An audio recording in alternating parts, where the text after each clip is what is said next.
कई बार कहा गया कि आश्वासन दिया जाता है कि सितंबर में शुरू हो जाएगा, अक्टूबर में शुरू हो जाएगा, लेकिन जनता का एक ही सवाल है, रोड कब बनेगी। दूसरी बात आप और गोपामऊ के अंदर जो मौजूदा समय में रोडें हैं, कुछ रोडें अच्छी हैं जो इंटरलॉक। हमारी पार्टी का चेयरमैन बन जाता, भारतीय जनता पार्टी का, शायद इस कस्बे का कायाकल्प हो जाता। कायाकल्प हो जाता। हाँ, इस कस्बे में विकास की जो है गंगा बह जाती। इस समय विधायक श्याम प्रकाश जी मौजूदा हैं, पिछली बार भी वही विधायक थे और उससे पिछली बार भी वही विधायक थे। एक रोड का अभी तक ये रोड नहीं बन पाई, तो कस्बे का कायाकल्प कैसे हो जाता? एक मिनट। हाँ, भरने का काम किया जाता था। सीमा इसकी बहुत ज्यादा ओवर हो गई। 2016 में है कि जो रोडों के बारे में बात है वो अक्टूबर से बननी शुरू हो जाएंगी, जनता ये समझे, क्योंकि एस्टिमेट हो चुका है उसका। अगर ये ऐसे पड़ी रहेंगी तो पब्लिक में जाके हम वोट कैसे मांगेंगे? ऐसे ही बोर्ड रोडें पड़ी रही और लगातार दौरे होते रहे टूटी रोडों पे, और विधायक भी बन गए, सब कुछ हुआ, लेकिन रोड टूटी की टूटी रही। ये समस्या है, तो मानना पड़ेगा।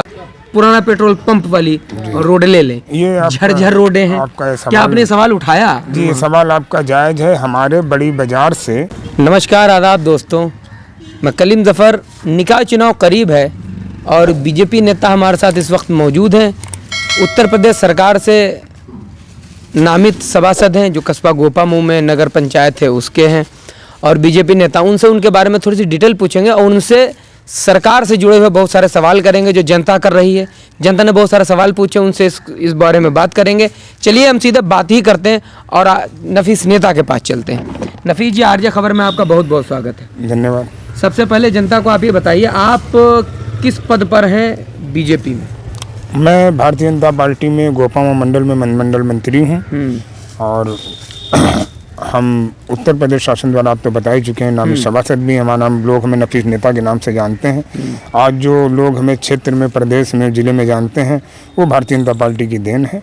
हाँ, उसी के जरिए से लोग आज हमें जानते पहचानते हैं। पहला सवाल जी, जैसे कि सरकार श्री योगी आदित्यनाथ जी की सरकार जब आई दोबारा से, तो उससे पहले उन्होंने कहा था कि गड्ढा मुक्त सड़कें कर देंगे जी। लेकिन हम लगातार कई वर्षों से देखते चले आ रहे हैं जी, गोपामऊ से हबीबपुर मार्ग हो, या फिर गोपामऊ से पिहानी मार्ग हो, या गोपामऊ से बकुरा पुल तक मार्ग हो जो पिसामा रोड पर है जी, इन मार्ग की हालत बद से बदतर है। और सरकार ने कहा था गड्ढा मुक्त कर देंगे, लेकिन गड्ढा मुक्त बिल्कुल नहीं, और गड्ढे बड़े बड़े हो गए। इस बारे में आप क्या कहना चाहते हो? कब तक लोगों को निजात मिलेगी इन गड्ढा मुक्त युक्त सड़कों से? इन सड़कों का सभी का जो है स्वीकृति हो चुकी है। अच्छा, ये बरसात का सीजन था। बरसात के सीजन में आपको तो खुद मालूम होती है सड़कें नहीं बनती हैं। हाँ, नहीं बनती। हाँ, तो इनकी स्वीकृति हो चुकी है।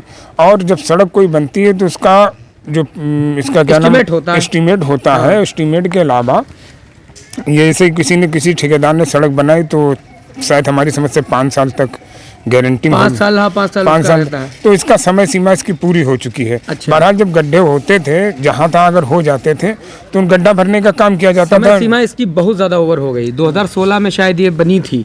नहीं, आपको नहीं मालूम है। ये बनी तो थी, लेकिन उसके बाद में इसके ऊपर कार्य हुआ, और इसके ऊपर इन सड़कों के ऊपर जो है वाहन बहुत ज्यादा चलते हैं। वाहन? हाँ, जैसे कि गन्ने गन्ने की ट्राली वगैरह ज्यादा चलती हैं, तो इससे जो है अभी गन्ने का सीजन जो है आने वाला फिर है। और इससे पहले गन्ने के सीजन में ट्राली ज्यादा चली, तो उनसे जो है रोड जो क्षतिग्रस्त हो गया। अब उसके बाद में फिर गड्ढे भरे भी गए, तो फिर बरसात में फिर ये क्षतिग्रस्त हो गए। तो बहरहाल कुल मिला के ये जो है हमारी सरकार की तरफ से इन सड़कों का जो है चौड़ीकरण होगा, और इसका जो है टेंडर पास हो चुका है, और बरसात के बाद में ये सड़कें जो है बनना स्टार्ट हो जाएंगी। आश्वासन बहुत बार देखा जा चुका है। कई बार कहा गया कि आश्वासन दिया जाता है कि सितंबर में शुरू हो जाएगा, अक्टूबर में शुरू हो जाएगा, लेकिन जनता का एक ही सवाल है, रोड कब बनेगी। दूसरी बात आप ये समझिए, ये रोडें स्वीकृत हो चुकी हैं, मौजूदा स्वीकृत हो गई हैं। जनता, एक शख्स ने मुझे रोड पर सवाल किया था जी। मैंने उस शख्स से पूछा, आप इस रोड पे आते जाते क्या परेशानी? आप वीडियो में देख सकते हैं, आप भी सभी लोग देख सकते हैं। तो उसने एक बहुत हमें इम्पोर्टेंट पॉइंट बताया। तो उसने कहा था टड़ियावा से और इटौली पुल तक क्या शानदार रोड पहले भी बनी थी, उस पर डबल रोड बन गए, लेकिन जहाँ गड्ढे थे वो स्वीकृत नहीं। और विधायक जी ने, हमें ये बात याद है, हो सकता वो क्लिप भी मौजूद हो, विधायक जी ने कहा था गोपामऊ विधानसभा की जनता से कि हमें जिता दीजिए, हम गोपामऊ को चमका देंगे।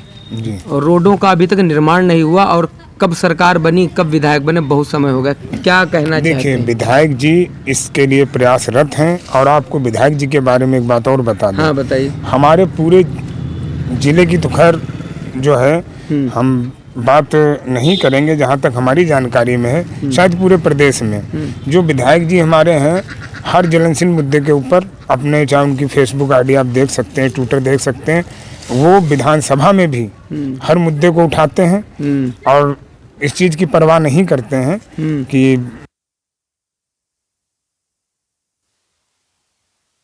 विपक्ष में है। वो विधायक जी हर ज्वलनशील मुद्दे को उठाते हैं और उसकी अपनी आवाज़ जो है पटल पर रखते हैं। उन्होंने जो है इसका क्या नाम, विधानसभा में भी इस बात को कहा अपने क्षेत्र की रोडों के लिए।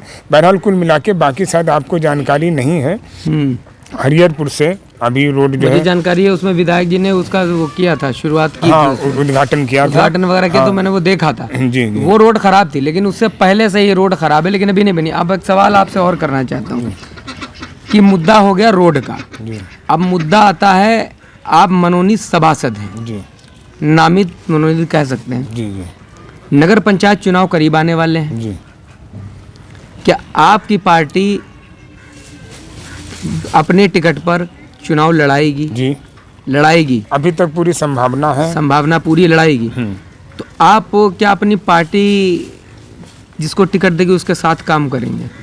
देखिए, बस्ती में जो मेन चीज़ है, जो छोटे इलेक्शन होते हैं वो जात पात पे होते हैं। हाँ।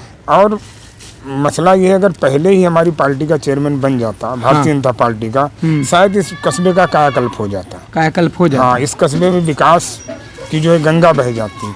इस समय विधायक श्याम प्रकाश जी मौजूदा हैं जी। पिछली बार भी वही विधायक थे और उससे पिछली बार भी वही विधायक थे। जी जी। एक रोड का अभी तक ये रोड नहीं बन पाई, तो कस्बे का कायाकल्प कैसे हो जाता? एक मिनट। हाँ। आप पिहानी से जहानी खेड़ा रोड निर्माण में है, कार्य चल रहा है। पिहानी से जहानी खेड़ा रोड, हाँ, देख लीजिए। वो हमारे विधायक जी के विधायक बनने से पहले सपा सरकार में बना था और 1 साल रोड नहीं चली थी वो। उसका रोड का चौड़ीकरण, उस पर कार्य हो रहा है। फिर जो है पिहानी से आपके शाहबाद रोड, पिहानी से हरदोई रोड, कौन सा रोड खराब है? और आपके जो आप बता रहे हबीबपुर से गोपामऊ, गोपामऊ से पिसावा मार्ग, गोपामऊ से पिहानी मार्ग, और गोपामऊ के अंदर जो मौजूदा समय में रोडें हैं, कुछ रोडें अच्छी हैं जो इंटरलॉकिंग हैं, लेकिन मेन रोडों पे बारी बारी गड्ढे हैं। उनका समय पहले आप जो सवाल कर रहे हैं, हाँ। आप चाहे निकाय चुनाव, कस्बे को विकास के लिए सवाल कर लीजिए, या जो है रोड के मुद्दे पर आप एक चीज पूछिए। रोड के बारे में तुमने आपको बता ही दिया। रोड के बार बार उस सवाल को रिपीट करना ठीक इसलिए किया कि आपने जैसे बीच में आप ना बोले, बात हो रही बीच में ना बोले। सबसे पहली बात यह है कि जैसे मैंने सवाल इसलिए घुमाया उसको क्योंकि आपने कहा कि हमारा कस्बे का कायाकल्प, अगर हमारा कोई पार्टी का चेयरमैन होता, कायाकल्प हो चुका होता, तो कायाकल्प हो चुका होता। इस बात पे मैंने कहा कि कायाकल्प विधायक नहीं कर पाता, तो कैसे गोपामऊ का कायाकल्प हो सकता था? इस बात पे हमने आपसे बात की। में हमारे जो है जो चेयरमैन हैं आपके, चाहे मोहम्मदी चेयरमैन ले लीजिए, आप मोहम्मदी जाके देख लीजिए, भारतीय जनता पार्टी के चेयरमैन हैं। आप जो है, आप फिर जानते हैं, अगर सत्ता पक्ष का चेयरमैन हो, सत्ता पक्ष के विधायक हों और सत्ता पक्ष के सांसद जी हों, आप जो है तो उससे ये होता है कि उनकी सरकार में पहुँच होती है। पैसा वहाँ से ज़्यादा आता है, फिर उसे नगर पंचायत, ऐसा आप कह सकते हैं। हाँ, वो पैसा ज़्यादा आने की बात नहीं, वो सांसद जी से भी कह सकते हैं, विधायक जी से भी कह सकते हैं अपनी बात को। और जब हमारी पार्टी का चेयरमैन ही नहीं होगा, तो वो किससे जाके बातें नहीं हो सकती। वो जितनी निधि आती है वो तो सरकार देती है निधि, बाकी जब हमारी सरकार के विरोध में रहे, हमारी सरकार के पक्ष में नहीं रहे। तो आपका कहने का मतलब ये है कि जो रोडों के बारे में बात है वो अक्टूबर से बननी शुरू हो जाएंगी, जनता ये समझे, क्योंकि एस्टिमेट हो चुका है उसका। आपको ये जानकारी कैसे, अपने अधिकारियों से मिली, अपने उच्च स्तर के आपके जो नेता उनसे मिली? हाँ, जो हमारे उच्च स्तर के जो है पदाधिकारी हैं, उनसे जानकारी प्राप्त हुई। हमने पूछा, उनसे हुई। और बाकी जो है हमारे सांसद जी हैं और विधायक जी हैं, भी देखिए सांसदी का जो है लोकसभा का चुनाव आने वाला है। ऐसा नहीं कि रोडें ऐसी पड़ी रहें, अगर ये ऐसे पड़ी रहेंगी तो पब्लिक में जाके हम वोट कैसे मांगेंगे। ऐसे ही बोर्ड रोडें पड़ी रहीं और लगातार दौरे होते रहे टूटी रोडों पे, और विधायक भी बन गए, सब कुछ हुआ, लेकिन रोड टूटी की टूटी रही। ये समस्या है तो मानना पड़ेगा। पत्रकार महोदय जी, हाँ जी, अगर हमारी सरकार सही से कार्य ना कर रही होती तो दोबारा सरकार नहीं आती, दोबारा फिर हमारे जो है 8 के 8 विधायक नहीं जीतते। हम ये रोड आपके सामने जीता हुआ सबूत है कि रोडें को निर्माण नहीं हो पा रहा है। तो हमने आपको बता दिया ना कि रोड जो है बस सिकुड़ती हो चुकी है, बस इसका क्या नाम बरसात के कारण जो है कार्य। अब हम आ जाते हैं नगर पंचायत चुनाव के ऊपर। आप मनोनीत सभासद हैं, ठीक है। सबसे पहला सवाल आपसे यही है कि आप मीटिंग्स में भी जाते होंगे, सभासद बुलाए भी जाते होंगे, उनकी मीटिंग्स भी होती होगी। कभी मीटिंग्स में कस्बे की बहुत सारी समस्याओं के बारे में आपने बातचीत की कि कस्बे में बहुत सारी समस्याएं हैं? सबसे पहली समस्या ये है कि आसपास की लिंक रोड, जैसे गोपामो की लिंक रोड खराब है, वैसे गोपामो के आसपास की अंदर की लिंक रोडें भी सारी झरझर हैं। चाहे आप पिहानी रोड ले लें तिराहे तक, चाहे पीछे से घिसुआ महल के पास वाली वो रोड ले लें, और चाहे इधर से आप पीछे से बड़ी बाजार से और पुराना पेट्रोल पंप वाली रोड ले लें, ये झरझर रोडें हैं। क्या आपने सवाल उठाया? जी, ये सवाल आपका जायज है। हमारे बड़ी बाजार से जो पिशामा रोड में जाके मिली है, उमेश चाचा के रस्तोगी की दुकान के पास से जो रोड है आरसीसी रोड, वो जर्जर है। उसके बारे में हमने कहा, मसला ये उठता है वहाँ से खाली सभासद हैं, चेयरमैन तो है नहीं, हाँ सभासद हैं। और उसमें ये होता है कि कोई भी जब टेंडर पास होता है, एजेंडा जब आता है, तो उसमें ईओ साहब के साइन होते हैं, फिर चेयरमैन साहब के साइन होते हैं, और फिर उसके बाद में हम लोगों के पास आता है। तो हमें जो चीज़ नहीं पसंद आई है, जिस मुद्दे के ऊपर हमें जिसका नाम कुछ नहीं करना, मना कर देते हैं। हमने ये मुद्दा उठाया, इसका नाम यहाँ जो बेसहारा पशु घूमते थे कस्बे के अंदर, उसका भी मुद्दा उठाया। और उसके बाद में स्वच्छता अभियान के हमको ब्रांड एम्बेसडर बनाया गया नगर पंचायत से, स्वच्छता अभियान। हाँ, तो उसके ऊपर भी हमने ईओ साहब से भी कहा। तो एक आप बात करते रहे, जरा एक सेकंड इधर से घुमा कर स्वच्छता इधर दिखा दी, इधर आ जाइए, तो उस तरफ जरा आप दिखाते रहिए, हम बात करते रहेंगे। हाँ, तो स्वच्छ भारत अभियान में क्या ब्रांड एम्बेसडर भी थे गोपामो, आगे बताइए। हाँ, तो उसका अभी तक तो हमें अपने कैमरामैन से गए तो कैमरा इधर लाए, तो भी हम तो सवाल। हाँ, बात हो रही है, आप बात करिए, चलते रहेगा, आप आ जाइए इधर। हाँ ठीक है। तो उसके बारे में हमें अभी तक तो खाली घोषित कर दिया गया कि आप जो स्वच्छता अभियान के ब्रांड एम्बेसडर आप गोपामो के। हाँ, घोषित किया गया, लेकिन आज तक में उसका सर्टिफिकेट नहीं मिला। अच्छा, सर्टिफिकेट नहीं मिला कि आप हैं या नहीं हैं, तो हम कह भी नहीं सकते कि हम हैं। अच्छा, हाँ हाँ, ये हमने फेसबुक पे इससे पहले भी तो हम इसके ऊपर जो है सवाल किए, ईओ साहब से भी किए हैं। किए आपने? हाँ, कि ऐसा क्यों है। अच्छा, हम हाँ, तो फिर क्या वहाँ जवाब यही मिला कि आप जो है सभासद हैं, कोई चेयरमैन थोड़ी ना है। आप सभासद हैं, कोई चेयरमैन नहीं है। हाँ, अच्छा, नफीस नेताजी, आपसे थोड़ा सा हम रोकेंगे, बीच में कुछ लोग बैठे हैं, उनसे एक आध उनके जरिए आपसे एक आध सवाल कर लिया जाए, फिर उसके बाद हम आपसे और पूछ लेंगे जो आप बोलना चाहेंगे। एक सवाल बीच में हम ऐड कर लेते हैं। एक चीज और कहना चाहते हैं। हाँ, बताइए। आप जो है यहाँ से गोपामो नगर से अब की बार अगर पार्टी किसी को टिकट दे, सब पब्लिक से कहना चाह रहे हैं, तो अगर आप जात पात देखेंगे, किसी बिरादरी का नाम नहीं ले रहे हैं, जात पात देख के वोट देंगे कि हमारा रिश्तेदार या हमारे बिरादर या हमारी बिरादरी का मेंबर बन जाए, सभासद बन जाए, तो फिर वो सभासद आपकी बिरादरी तो बन जाएंगे। लेकिन अगर उनको यही नहीं मालूम है कि ये राशन कार्ड कहाँ बनता है, जिलापूर्ति ऑफिस कहाँ पे है, तो आप भटकते रहेंगे। अगर आपके जो छोटे मोटे जो कार्ड होते हैं, आधार कार्ड कहाँ बन रहा है, ये सारी जानकारी सब पेंशन वृद्धावस्था पेंशन कहाँ से होगी। तो जो पब्लिक बेचारी बगैर पढ़ी लिखी है, या जो वृद्ध हैं, जो जा नहीं सकते हैं, या जो दिव्यांग लोग हैं, तो ऐसे लोगों की जो इसका क्या नाम मदद करनी चाहिए। तो ऐसा सभासद होना चाहिए, और जो पब्लिक के पास जाए।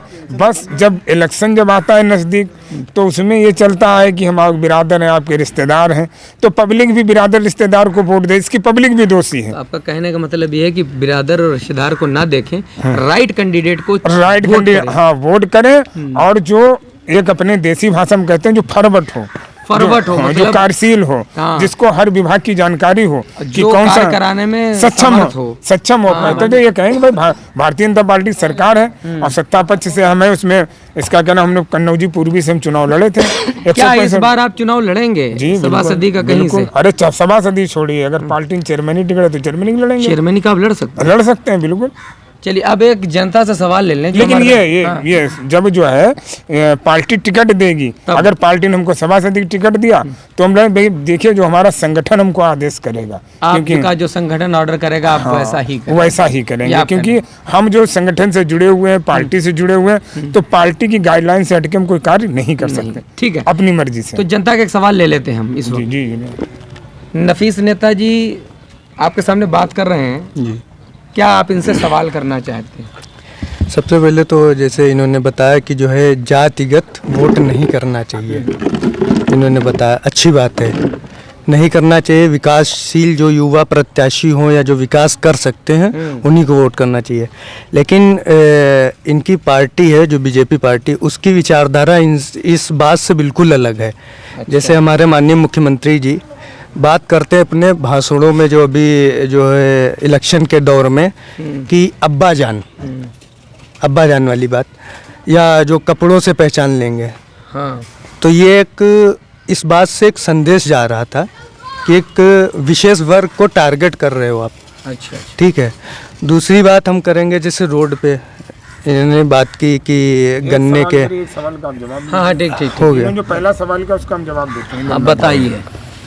देखिए आपकी विचारधारा। हाँ, देखिए हमारी पार्टी की विचारधारा ये है, आप जो है इसको ITI में डाल के भी देख सकते हैं। हाँ, कि जो भी जितनी भी सरकारी योजनाएं आई, आप देख लीजिए हमारे गोपामाऊ कस्बे में हमारी सरकार की तरफ से जितनी भी कॉलोनी आई हैं, करीब हमारी समझ से 2900 कॉलोनी आई हैं गोपामाऊ में। हाँ। इसमें जो है 70% लाभ मुस्लिम भाइयों को मिला है। 20% यहाँ मुस्लिम है इसलिए मिला है। नहीं वो तो मुस्लिम बात तो हमारी सुनिए। यहाँ पर मैं आपकी बात सुन रहा हूँ, मैं आपकी ही बात सुन रहा हूँ, लेकिन अगर यहाँ पर 70% कोई और होता यहाँ का नहीं, तो उसको भी आप जितनी भी जो है योजना है, आप पूरे प्रदेश की हम आपको बताते हैं। हमारे पूरे उत्तर प्रदेश में मुस्लिम आबादी जो 19 से 20% है, लेकिन जितनी भी सरकारी योजनाएं हैं उनका लाभ लिखित रूप में 35% मिला है मुसलमानों। कोई जात पात नहीं, कोई पक्षपात नहीं किया सरकार ने। 35% मिला है। हाँ 35% मिला। लेकिन जैसे इन्होंने बोला कि भाषणों में कहीं ना कहीं पक्षपात नजर आता है। नहीं जैसे इन्होंने बताया। नहीं ये हमारे इनके मंत्री साहब हैं, आप एक इस पद पे बैठे हैं, ऑनरेबल हैं, जिससे जो है जी। नहीं देखिए इनकी जहाँ तक सोच है, इनकी सोच जो है वो इनके तक सीमित है। अच्छा। हाँ, लेकिन आप जो है जमीनी स्तर पे कार्य देखिए जो उन्होंने मदरसों के लिए किया है। ठीक है, मदरसों के लिए हमारे जो है क्या किया मदरसों, जैसे कि मदरसों में अभी एक आदेश आया था उनकी तरफ से। हाँ। कि इसका क्या नाम, मदरसों का कायाकल्प किया जाए। वहाँ जो है जो सरकार की तरफ से आपके जो है कंप्यूटर हैं या जो भी चीज़ें हैं उनकी जो है जांच की जाए, और जांच करने के बाद में मतलब उसके मदरसों के हाँ बताइए, उनको लेके जो है फर्जीवाड़ा तो नहीं चल रहा है। अच्छा। जो सरकार की तरफ से अब उसका पब्लिक में गलत संदेश गया कि ऐसा तो नहीं मदरसों का, तो मसला ये है सरकार जो मदरसों को डोनेशन पैसा दे रही है जी, उसमें फर्जीवाड़ा नहीं, यही बात आप कहना चाहते हैं कि हम जो समझ पा रहे हैं ऐसे ही आप कह रहे हैं? हाँ, उसमें बस यही याद। अब इसका आप जो है गलत अर्थ निकाल लें कि योगी सरकार मदरसा बंद करवाना चाह रही या योगी सरकार मुसलमानों। मदरसे में जांचों का क्या मकसद था? इस जांचों में मकसद ये था कि अभी कोई स्कूल ही सरकारी कोई भी संस्था हो, हर संस्था की जांच करवा सकती है सरकार कि हम जो यहाँ डोनेशन दे रहे हैं, जो पैसा दे रहे हैं और जिस काम के लिए दे रहे हैं उसमें लग रहा है नहीं लग रहा है। अच्छा। तो सोच है, सोच को बदलने की जरूरत है। सोच बदलने की जरूरत है। क्या कहना आप चाहते हैं? इन्होंने मदरसे का जिक्र किया। हाँ। बिल्कुल सही बात है, एकदम परफेक्ट बात इन्होंने छेड़ दी, हमारे दिल की बात।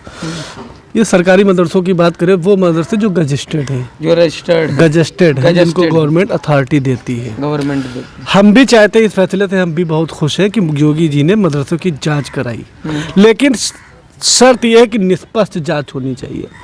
मदरसों की आड़ में किसी और लोग फ़ायदा उठा रहे, ये हकीकत है हिंदुस्तान की। अच्छा, निष्पक्ष जांच, तो ये तो हमारे लिए बहुत अच्छी बात है। मदरसों की जांच होगी, फिर उसके बाद जो हमें अच्छी तालीम मिलेगी, बहुत अच्छी है। मुसलमान जो इसकी मुखालफत कर रहा, उसको पूरी चीज़ नहीं पिलानी, इसकी नहीं पता है, उसकी मुखालफत नहीं करनी चाहिए। जाँच होनी चाहिए, अच्छी बात है जाँच। लेकिन जो ना ऐसा हुआ है, जो जिन लोगों को इशू हुए थे मदरसे गजस्टेड, मुसलमान से ज़्यादा ऑल माइनॉरिटी है इसमें। आज की डेट में उत्तर प्रदेश की बात बता रहे, निष्पक्ष नहीं, उनका मतलब दूसरा था, लेकिन निकल दूसरी चीजें रही हैं। तो निष्पक्ष जांच हो तो आज भी तमाम लोग वही लोग फंसेंगे। मुसलमान इसमें है ही नहीं यार, निष्पक्ष जांच ही नहीं हो रही। नफीस नेता जी, अब आप आखिर में क्या कहना चाहते हैं इस बार निकाय चुनाव के बारे में? क्या कहना चाहते हैं निकाय चुनाव के बारे में? हम ये कहना चाहते हैं, वोटर से हम ये कहना चाह रहे हैं, मैं किसी भी चेयरमैन का, किसी भी प्रत्याशी का ना तो पक्ष ले रहा हूँ, ना तो मैं उसका विरोध कर रहा हूँ। ठीक है। हम तो ये चाह रहे हैं कि हमारे कस्बे का वो, क्योंकि इस कस्बे में हम भी पैदा हुए, इसी कस्बे में रोडों में हम भी घूमते हैं। अगर हमारा कस्बा तरक्की करेगा तो हमें भी आराम है, अगर यहाँ रोडें सही होंगी तो हमें भी अच्छा लगेगा। ठीक है। तो पब्लिक से हमारा यही संदेश है कि जात पात ना देखते हुए, ठीक है, ऐसा आप प्रत्याशी चुने जो अपने कस्बे को और या अपने वार्ड से ऐसा सभासद चुने जो आपके वार्ड को और आपके कस्बे को चेयरमैन ऐसा चुने जो विकास कर सके, तरक्की की ओर ले जा सके। हाँ, तरक्की विकास की ओर नया करता रहे। हाँ, कुछ नया करता रहे। और ऐसा इंसान चुने जो दौड़ने में सक्षम हो, मेहनत करने में लगा था, डाउन टू अर्थ, जमीन से जुड़ा हुआ, जमीन से। ये नहीं कि चुनाव के टाइम पे आपको उसने कुछ लालच दे दिया। जैसे किसी का घड़ी चुनाव निशान है, उसने घड़ी बांट दी, किसी छाता चुनाव उसने छाता दे दिया, या छाते के अंदर। आपका कहने का मतलब है कि लालच में ना आए, लालच में ना आए, और आप लालच में ना आए और उसके लालच में ना आके आप वोट करें। ठीक है।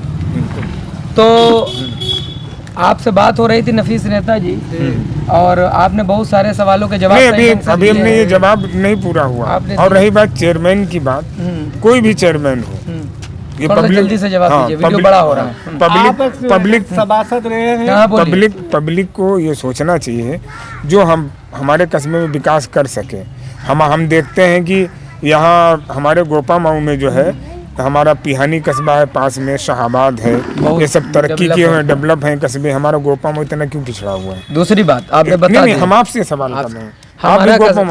हमारा कस्बा इसलिए पिछड़ा हुआ कि जागरूकता की बहुत सारी कमी है, लोगों तक इन्फॉर्मेशन है, एजुकेशन की बहुत सारी कमी है। आप लोग इतने लोग यहाँ पे खड़े हुए हैं, बैठे हुए हैं, हमारी एक बात से आप लोग सहमत हैं? हाँ। जो यहाँ पे चुनाव होता है उसमें जातिगत, हाँ बिल्कुल, जातिवाद का चुनाव होता है, लगातार होता है, हम ये बात कर रहे हैं। लेकिन मेरा सवाल ये आता है कि आप मनोनीत सभासद थे जी, तो आपने अपने 5 वर्षीय का कार्यकाल में, जो भी आपका कार्यकाल 1 साल का हो, 6 महीने का हो, 2 साल का हो, 2 साल का कार्यकाल अगर आपका था, है या आगे और रहेगा, ये आने वाला वक्त बताएगा, तो आपने 2 साल में क्या अपने कस्बे के लिए आपने क्या नया किया? दो चीजें। 2 चीजें। पहली चीज, हमारे पास कोई एजेंडा आया, हमने उसको देखा, हमारी समझ में नहीं है, हमने मना कर दिया। अच्छा। हमने कहा ये कार्य सही नहीं, इस पे हम साइन नहीं करेंगे। आपने साइन नहीं किए? नहीं किए। लेकिन वो तो फिर तब भी पास हो गया, उसमें कई और लोगों के 50% ज्यादा बात हो जाती है। हाँ, उसमें समस्या अगर 15 है, 15 में जो है इसका क्या नाम 7 ने 8 ने साइन कर दिए, तो एजेंडा पास होने होने। लेकिन आपने साइन नहीं किए? हाँ, मैंने नहीं किया। कौन सा ऐसा था जिसपे आपने? अब वो मैच पे नहीं कह सकते हैं। ठीक है, बहुत सारी चीजें। कोई दूसरी बात और बताइए, क्या आपने कोई काम कराया हो कस्बे के लिए? काम के लिए हमने अपनी पार्टी की तरफ से कुछ काम लेके आए हो? पार्टी की तरफ से पार्टी तो ना काम देती है, सरकार काम देती है। तरफ सरकार आपकी है, पार्टी आपकी है जी। सरकार की तरफ से कुछ काम नगर में आया हो जो हुआ हो जी? ये जितना भी ये कार्य हुआ है, जो भी कस्बे में कार्य हुआ है, ये तो है तो सरकारी की तरफ से। ये कार्य कोई जो इसका क्या नाम किसी ने अपनी जेब से तो पैसा लगा नहीं दिया। कुछ काम अब नया तो है, जैसे कि हमारे वहाँ देखिए गौशाला बनी इतनी बेहतर, ठीक है, और हमारे वहाँ जो है पार्क बना हुआ है, वाटिका पार्क बना हुआ है। वाटिका पार्क बहुत अच्छा है। हाँ। गौशाला भी अच्छी, रख रखाव बहुत खराब है गौशाला का, देख रेख सही ढंग से नहीं। गौशाला हम गए देख रेख तो। कब गए आप? हमें हो गया करीब 1-1.5 महीने हुआ है। जब जानवरों की भरमार थी जी, तब वहाँ पर अव्यवस्थाएं चरम सीमा पर थी, कोई वहाँ नजर नहीं हमें आ रहा। नहीं, अब उसमें ये देखिए 4 कर्मचारी हैं, कार्य कर रहे हैं, और अगर ऐसा कुछ होता है तो हम अपने ईओ साहब से तुरंत जो है कहते हैं कि ऐसा जो इसका कहना ये कार्य ठीक नहीं। और रही बात, लगातार खबरें आ रही थी, लोग अपडेट भी हो रहे थे, बहुत सारे आए दिन जानवर वहाँ मरते रहते हैं, जानवर एक्सपायर हो जाते हैं और वो भी कमज़ोर हो गए, देख रेख नहीं होती। चलिए वो बात ठीक है, आपने बहुत सारे सवालों का जवाब दिया और आपने बहुत सारी जानकारी लोगों को दी, बहुत बहुत शुक्रिया। आप आरजे खबर पर आए। लेकिन एक बात फिर हम संदेश देना चाहते हैं पब्लिक को कि चुनाव में चाहे आप सभासद चुने, अगर सभासद आपके मजबूत होंगे तो जो कार्य कराना चाहेंगे चेयरमैन से वो साहब से करवा लेंगे। तो सभासद मजबूत चुने और जो सभासद कार्य कराने में सक्षम हो, जात पात ना देखें, जिनके पास समय हो पब्लिक देने के लिए। ये नहीं कि आप सभासद बन गए तो कोई तो अपनी परचूनी दुकान चला रहा है, कोई मुर्गे की दुकान चला रहा है, अब उसके पास समय तो दुकानदार है, अब उसको जब जो इसका क्या नाम नगर पंचायत जाना हुआ बस जब साइन किया चले आए। तो मतलब आप ये कहना चाहते हैं सभासद ऐसा चुने जो पढ़ा लिखा हो, काम कराने में सक्षम हो, ये सब चीज़ें हों। तो चलिए आपने वक्त दिया, बहुत बहुत शुक्रिया आपका। ठीक है, और आप आरजे खबर पे आए, बहुत बहुत शुक्रिया, धन्यवाद।